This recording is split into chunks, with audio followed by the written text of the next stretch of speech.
Hey guys, so this week on Queering Feminism we're defining gender, and I just want to say right out of the gate that I'm having like a very scattered day. I can't really focus on one thing or the other, so if this seems pretty disjointed and not really tightened, that's because, note the stress acne. This is like the beginning of the semester, things kind of being piled on top of me, skin reaction, so yeah, it's been crazy.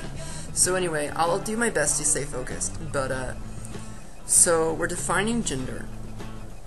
Okay, I guess first of all, something that is worth noting is that there aren't two genders. There isn't a gender binary. There are individuals that are born intersex that have, less discernible genitalia, and so, at birth, doctors sometimes decide what gender they are, which can be complicated down the road. There are people who are transgender who are, maybe physically, biologically one body, but, mentally, emotionally, psychologically in, another place. They're not in the right body. So,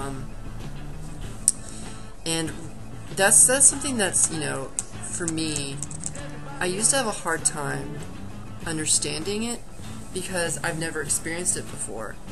And recently I was, talking to a friend who's being very candid, and while she is not a judgmental person or a hateful person, she was just saying that, I can't wrap my mind around that experience of being transgender. It's something that they couldn't comprehend. And I looked at her and I said, you have to think about it as, because she's a member of the community, the queer community, and so I said, you have to look at, people who are not part of the queer community looking at us and saying that doesn't make sense, but it is something that you feel like deep down is on, on a deep level.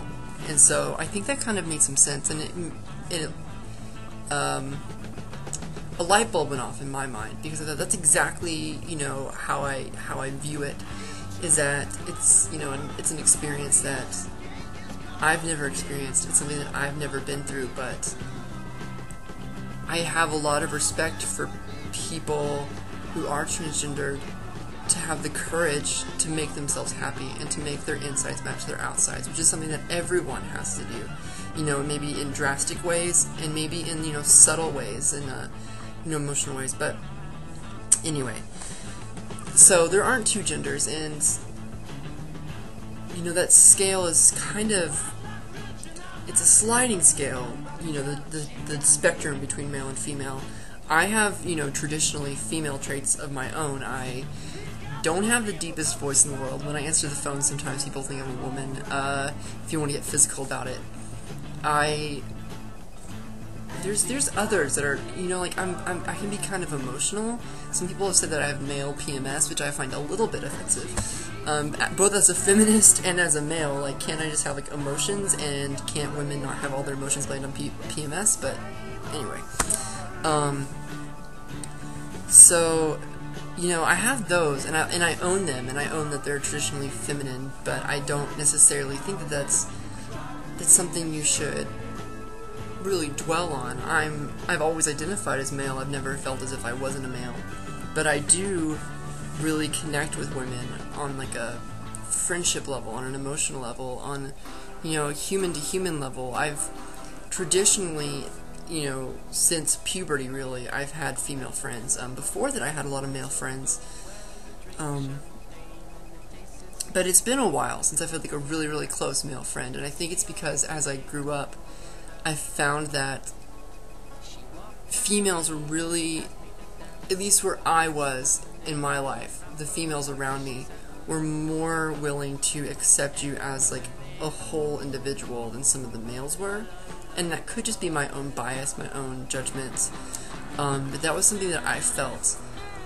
And being a gay male in a very not gay-friendly environment, I was looking for as much as I could for someone to just be like, you are good the way you are. Even though I wasn't out, it was just good to hear someone say, like, just who you are as a person is good enough. And I got that from females, so I think that's one reason I identify with them. And, a lot of, like, maleness here in this part of the country is defined by activities like sports and, You know, like dating girls is another kind of really male thing, which also a heterosexist thing, by the way. And that was something I never really identified with, obviously. So I kind of felt like outside of the male experience, even though I really identified as male, which I think is a testament to what gender really is. That even though I identify as a male, I feel strongly that I'm a male, I don't feel like I'm a woman, I can still, you know, really have these really close connections with women. And you know, I may still feel outside the male experience, but it doesn't make me less male. So it's really about identity. It's about who you feel you are as a person. And for me, it's just been about, gender has been about being comfortable with my gender in relation to how other people thought I was supposed to be. Like, and this is something that I've always felt about many parts of my life, including my sexuality, is that I felt like who I felt I was as a person didn't match what other people thought I was supposed to be because they put that label on me. Because I, you know, am male,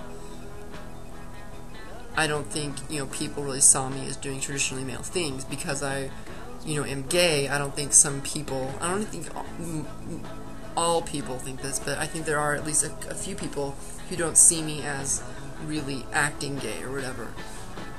Which is troublesome to me because I feel like that kind of cheapens, you know, equality, and, you know, infighting is never good for the whole cause and whatever. That's a whole nother video that I could probably do at some point. But, yeah, gender is like sexuality. It's something you feel on like a deep level, and it has all these other things attached to it, but at the end of the day, it's about yourself, and it's about who you are. So, that's my rambling vlog about gender. I'm glad I was able to stay focused at least somewhat. I just have so much stuff to do, you guys. It's going to be a crazy, crazy next couple months. Oh, next week I am going to Washington, D.C. to march for LGBT equality, and I'm going to try to find a camera that I can take with me so I can take a video and post it here so y'all can see the whole retrospective, and it'll be so much fun. And yeah, I am so excited about going, and I'm so excited about sharing that experience with you guys. So y'all stay tuned, and watch Dez's vid tomorrow. Bye!